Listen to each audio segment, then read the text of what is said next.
ఓం శ్రీ గురుభ్యో నమ. ఓం శ్రీ మాత్రే నమ. మే 21వ తారీఖు నుంచి 30వ తారీఖు వరకు కూడా మేషాది ద్వాదశ రాశుల యొక్క ఫలితాలు ఏ విధంగా ఉన్నాయో తెలుసుకుందాం. ప్రధానంగా గ్రహగతుల్ని మనం చూసినట్లయితే కుజుడు మేషరాశిలో, వృషభంలో రవి బుధులు, మిథునంలో శుక్ర గురువులు, అలానే కుంభంలో రాహు, మీనంలో శని, సింహంలో కేతు యొక్క సంచారం.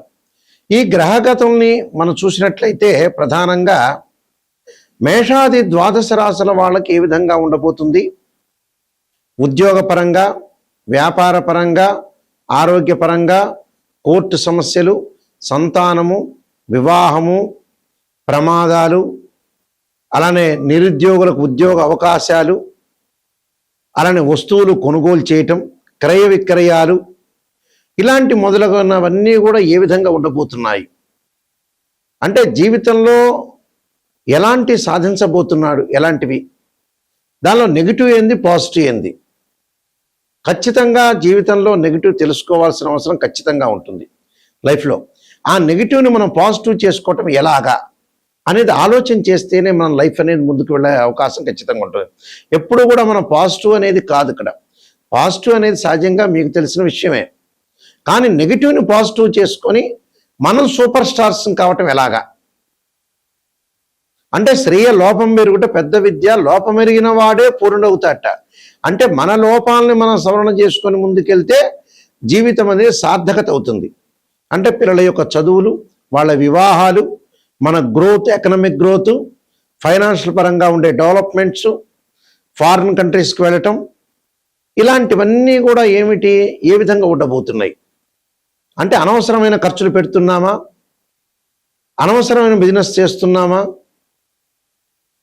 అలానే అనవసరంగా అధిక ప్రయాణాలు చేస్తున్నామా, అనవసరంగా వేరే వాళ్ళకి డబ్బులు ఇస్తున్నామా, ఫారెన్లో వెళ్ళి సెటిల్మెంట్ కాని వ్యక్తులు కూడా డబ్బులు ఖర్చు పెట్టి ఫారెన్కి వెళ్ళే అవకాశాలు ఉంటాయి. మరి ఇండియాలో ఉండటం మంచిదా, అబ్రాడ్ వెళ్ళటం మంచిదా? ఎక్కడ అనవసరమైన టైం వేస్ట్ చేసుకోకుండా, కాలయాపన చేసుకోకుండా లైఫ్ని కరెక్ట్ సమయంలో మనం లీడ్ చేసుకుని లైఫ్ని ఎన్హాన్స్ చేసుకొని మనం ముందుకెళ్తే మనం ఖచ్చితమైన మంచి రిజల్ట్స్ వచ్చే అవకాశాలు ఖచ్చితంగా ఉంటాయి. అంటే జీవితంలో అనవసరమైన టైం వేస్ట్ చేసుకోకుండా లైఫ్ని ముందుకు తీసుకుని వెళ్తే మనకు మంచి ఫలితాలు వచ్చే అవకాశం ఉంటుంది. కాబట్టి ఈ 10 రోజుల పాటు ఏ విధంగా ఉండబోతుంది, ద్వాదశ రాశుల యొక్క ఫలితాలు తెలుసుకుందాం. మకర రాశి వారికి 10 రోజుల పాటు ఏ విధంగా ఉండబోతుంది. ఈ మకర రాశి వారికి ప్రధానంగా చూసుకునేటట్టయితే ఆర్థిక పరంగా పుంజుకుంటారు, ఆర్థిక పరంగా లావాదేవీలు బాగుంటాయి. కానీ భార్యాభర్తల మధ్యలో ఎడమొహం పొడమొహం లేకుండా చిన్న చిన్న విషయాలకి ఎక్కువగా స్పందించి ఇద్దరి మధ్యలో మనస్పర్ధలు రాకుండా చూసుకోండి. అలానే తల్లి యొక్క ఆరోగ్యము, వాహన ప్రమాదాలు జరగటం ఒకటి జరుగుతుంటుంది. వీళ్ళకి వాహనాలు ఓవర్గా వెళ్ళొద్దండి, ఓవర్గా స్పీడ్ వెళ్ళటం వల్ల కూడా నష్టం జరిగే అవకాశం. మీరే కాదు, డ్రైవర్ని కూడా పంపించొద్దండి. అంటే ఆరోగ్యాన్ని చాలా జాగ్రత్తగా చూసుకొని ముందుకు వెళ్ళాలి. వ్యాపార పరంగా భాగస్వామ్య వ్యాపారం కానీ, పార్ట్నర్షిప్ కానీ, సింగిల్గా వ్యాపారం చేసేవాళ్ళు కానీ చాలా కొద్దిగా డబ్బు విషయంలో కొద్దిగా జాగ్రత్త ఉండండి. అంటే ఎంత ఖర్చు పెట్టాలో అంత ఖర్చు పెట్టండి. నూతన వ్యాపారాలు ప్రారంభం చేయొద్దండి. శుభ కార్యక్రమాలు కూడా 1-2 శుభ కార్యక్రమం వాయిదా పడి, అంటే ఒకసారి అమ్మాయిని చూసిన తర్వాత వద్దని, తర్వాత మళ్ళీ కావాలని, అంటే 1-2 సార్లు పోస్ట్ పోన్ జరిగి చివరి జరిగే అవకాశాలు బాగా ఎక్కువ ఉంటాయి. ఆకస్మికంగా ధనలాభం, వ్యాపార పరంగా మంచి లాభాలు, వ్యాపార పరంగా లాభాలు, పనులలో విజయం సాధించే అవకాశాలు ఎక్కువ ఉంటాయి. కానీ విద్యార్థులు మటుకు అధిక శ్రద్ధతో చదవాలి. వేరే రకరకాల వ్యాపకాల మీద ఉండి వాళ్ళు ఏంటంటే వాళ్ళకి షష్టమ స్థానంలో గురువు యొక్క సంచారం, అలానే 6వ స్థానంలో శుక్రుడి యొక్క సంచారం పెద్దగా అనుకూలంగా లేకపోవడం వల్ల కొద్దిగా జాగ్రత్తగా ఉండాలి. ఎందుకంటే శుక్రుడు 1, 2, 4, 5, 8, 9, 11 స్థానంలో సుఫలితాన్ని ఇస్తాడు. కాబట్టి జాగ్రత్త వహించి ఫైనాన్షియల్ పరంగా కానీ డబ్బులు వస్తున్నాయి కదా అని మనం ఖర్చు పెట్టకూడదు. డబ్బులు వస్తున్నాయని ఖర్చు పెడితే కూడా చాలా ఇబ్బందులు కలిగే సూచనలు ఉంటాయి. కాబట్టి మీరు జాగ్రత్త వహించండి. ముందుకెళ్ళి నేను కొన్ని పరిహారాలు చెప్పబోతున్నాను. ఎప్పుడైనా సరే లైఫ్లో నెగిటివ్ తెలుసుకోండి. నెగిటివ్ తెలుసుకుంటేనే మనం పాజిటివ్ వైపు వెళ్ళే అవకాశం ఉంటుంది. కేవలం పాజిటివ్ తెలుసుకున్నామంటే మనకేం తెలుస్తుంది, ఆ పాజిటివ్ మీకే తెలుస్తుంది, మేము చెప్పక్కర్లా. అందువల్ల ఇలాంటి విషయాలన్నీ కూడా తెలుసుకొని భగవంతుడి యొక్క ఆరాధన చేయండి. నేను చెప్పబోయే పరిహారాలు మీరు పాటించడం మీకు మంచి జరిగే అవకాశాలు ఖచ్చితంగా ఉంటాయి. ప్రధానంగా ఏ గ్రహాలైతే మనకు బాగలేదో ఆయా గ్రహాలని ఆరాధన చేయటం చాలా ముఖ్యమైన విషయం. మనకి జాతకంలో మనోవేదనలు ఉన్నాయి అని అన్నప్పుడు చంద్రుడి యొక్క ఆరాధన చేయాలి. క్షీరపుత్రాయుధ్య అమృతతత్వాయ ధీమే తన్నో చంద్ర ప్రచోదయాత్ అనే మంత్రాన్ని, వీలైతే దధీశంక తుషారాభం క్షీరోధారణం సంభవం నమామి శశనం సోమం శంభురు ముకుట భూషణం అనే మంత్రాన్ని చక్కగా చదువుకోవాలి. అలానే ఉద్యోగపరంగా ఇబ్బందులు రావటం, ఆరోగ్యపరంగా ఇబ్బందులు కలుగుతున్నాయా, ఖచ్చితంగా సూర్య భగవాను ఆరాధన చేయాలి. సూర్య భగవాను ఆరాధన చేయాలంటే జిల్లేడు సమిధలతోటి హోమం చేయటం, అలానే సూర్యుడి యొక్క ఆరాధన చేయటం, ఉషాఛాయా సమేత సూర్యనారాయణ స్వామి యొక్క ఆరాధన చేయటం వల్ల మనకు మంచి ఫలితాలు వస్తాయి. అంటే నవగ్రహాల యొక్క ప్రదర్శన చేయటం, సూర్యుడికి దానిమ్మ రసంతో అభిషేకం చేయటం చాలా మంచిది. అంటే దానిమ్మ రసంతో చక్కగా సూర్యుడి యొక్క ఆరాధన చేయాలి. అప్పుడు ఆరోగ్యం బాగుంటుంది, ఉద్యోగపరంగా ఇబ్బందులు లేకుండా ఉంటాయి. అలానే కుజుడు వల్ల ప్రమాదం జరుగుతుందా, మన జాతకంలో కుజుడు బాగలేదా అంటే అంగారకుడిని ఆరాధన చేయాలి. సుబ్రహ్మణ్య స్వామి యొక్క ఆరాధన చేయాలి. తత్పురుషాయుడే మహాసేనాయ ధీమే తన్నో షణ్ముఖ ప్రచోదయాత్ అనే మంత్రాన్ని చక్కగా చదువుకోవాలి. అలానే సుబ్రహ్మణ్య స్వామి యొక్క అష్టకము 2 జంట సర్పాలను దానం చేయాలి.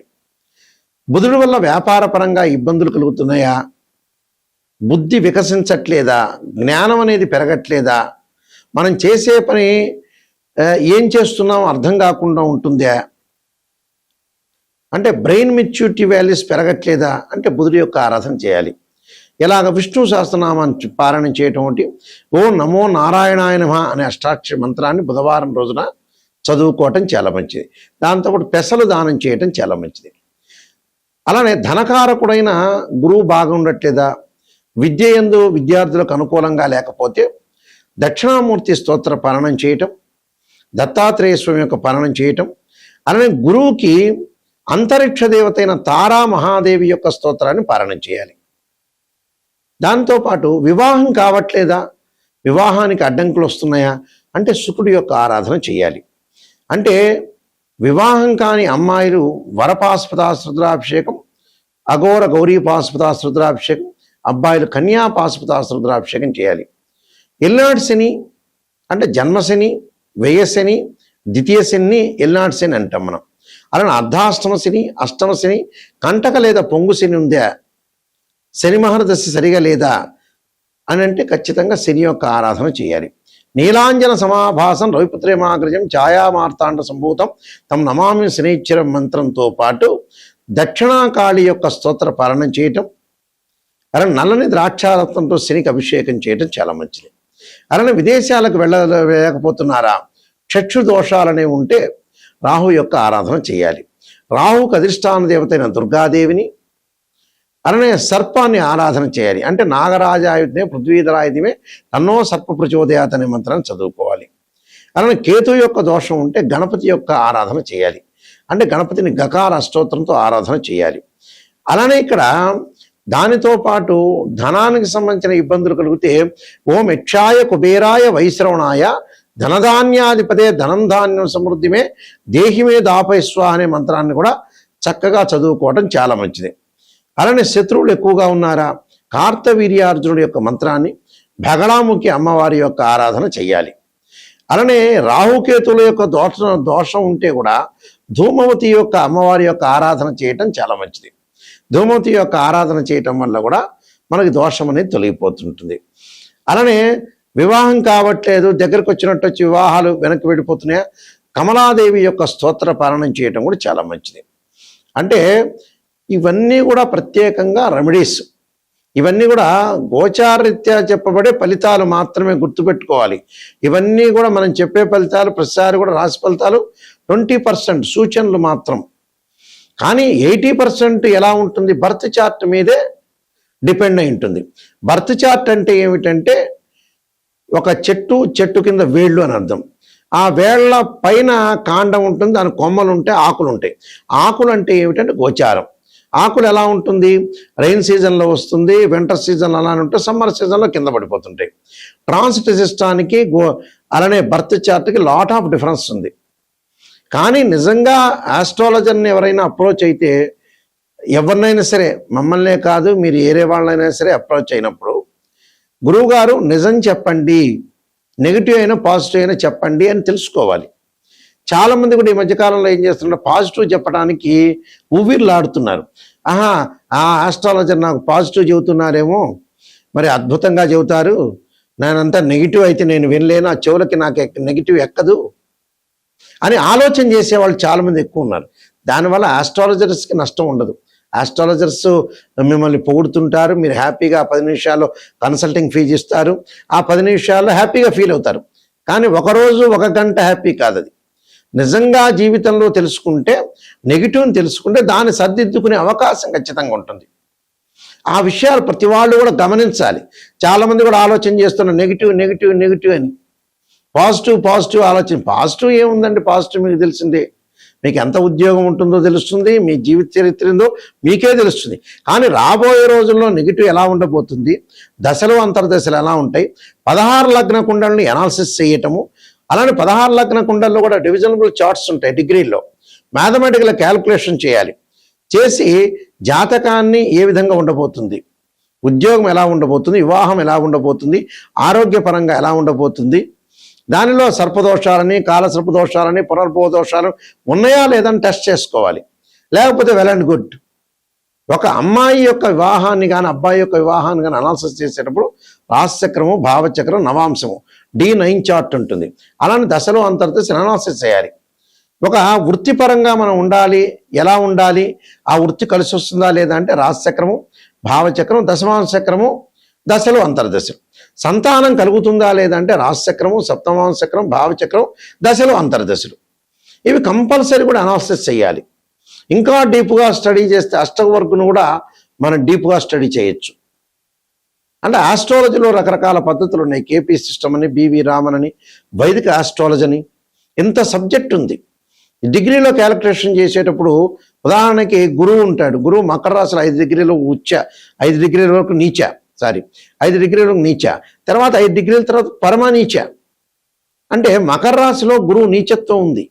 అలాగా ఎక్కడైతే ఉచ్చస్థానమా, నీచస్థానమా, ద్వాదశ భావాలు, భావాధిపతులను కూడా మనం చూడాలి. అలానే భావాధిపతులు చూడాలి, రాస్యాధిపతులను చూడాలి. ఆ గ్రహం ఏదైతే ఆ గడిలో ఉన్న ఆ గ్రహం అంటే భావాధిపతి అంటే ఏమిటంటే ఆ ఇంటి ఓనర్, రాస్యాధిపతి అంటే బిల్డర్, ఆ ఇల్లు కట్టించినవాడు. ఆ గడిలో ఎవరైతే గ్రహం ఉంటుందో టెరెంట్ అని అర్థం. అంటే ఇన్ని రకాలుగా మ్యాథమెటికల్ క్యాల్కులేషన్ వేసి నిజాన్ని తెలుసుకుంటేనే జాతకం చెప్పించుకోవాలి. అబద్ధం చెప్పించుకునే వాళ్ళు ఎవ్వరు కూడా నా దగ్గరికి స్పెషల్గా మటుకు రావద్దండి. నాయకంటే మల్లికార్జున శర్మ గారి ద్వారా నేను బాగుపడాలి, నెగిటివ్ తెలుసుకోవాలి, నిజాన్ని తెలుసుకొని నేను బాగు చేసుకోవాలి నా జీవితం అనే వాళ్ళు మాత్రమే నన్ను అప్రోచ్ కండి. అలానే www.nayakanti.com ఉంది, మా వెబ్సైట్ని చూడొచ్చు. www.nayakanti.in చూడండి. నేను 15 పుస్తకాలు రాశాను. కాలసర్పయోగం, కాలసర్పయోగ చంద్రిక, రాహుకేతువులు, ఛాయాగ్రహాలు, అలానే బృహత్ పరిహార సింధు, జాతక చంద్రిక, వివాహ మార్తాండం, పుత్రగణ ప్రతివృతము, స్వప్నశాస్త్ర ఫలదీపిక, బృహత్ పరిహార సింధు, నవగ్రహ దోషాలు పోవటానికి 12 మహావిద్యలు, ఇలాంటి ప్రిడిక్షన్ ఆఫ్ ఆస్ట్రాలజీ, సర్వదేవతా గోత్రపురులు పార్ట్ 1, పార్ట్ 2, ఇలాంటి నెంబర్ ఆఫ్ ఆస్ట్రాలజీ బుక్స్ రాశాను. ఈ పుస్తకాలన్నీ కూడా రాజమండ్రి మోహన్ పబ్లికేషన్ వాళ్ళ దగ్గర దొరుకుతాయి. లేకపోతే మమ్మల్ని కూడా సంప్రదించి మా దగ్గర కూడా తీసుకోవచ్చు. కాబట్టి ఖచ్చితంగా వాస్తు బాగలేని వాళ్ళకి వాస్తు యంత్రాలు, మత్స్య యంత్రాలు కూడా మా దగ్గర ఉంటే పూజ చేసి మేము ఇస్తాము. వాస్తుపరంగా కూడా ఏదైనా దోషం ఉంటే కూడా మమ్మల్ని సంప్రదించవచ్చు. కేవలం జ్యోతిష్యమే కాదు, వాస్తు కానీ, అలానే వాస్తుపరంగా గృహ వాస్తులు కానీ, అపార్ట్మెంట్స్ కానీ, అలానే కంపెనీలు కానీ, ఏవైనా సరే వాస్తుపరంగా కూడా సంప్రదించవచ్చు. నిజాన్ని తెలుసుకోవటం చాలా ఇంపార్టెంట్. ఆ స్క్రీన్ మీద స్క్రోలింగ్ అవుతున్న నెంబర్ ఉంది, ఆ నెంబర్కి మీరు కాల్ చేయొచ్చు. డైరెక్ట్గా నా దగ్గరికి వస్తుంది ఆ కాలు. మీరు అన్నీ కూడా తెలుసుకొని, నిజాన్ని తెలుసుకొని ముందుకెళ్తే మీకు మంచి జరిగే అవకాశం ఉంటుంది. మీకు శ్రీ పరమేశ్వరుడి యొక్క కరుణాకటాక్షం ఉండాలని ఆశిస్తూ సర్వే జనా సుఖినో భవంతు.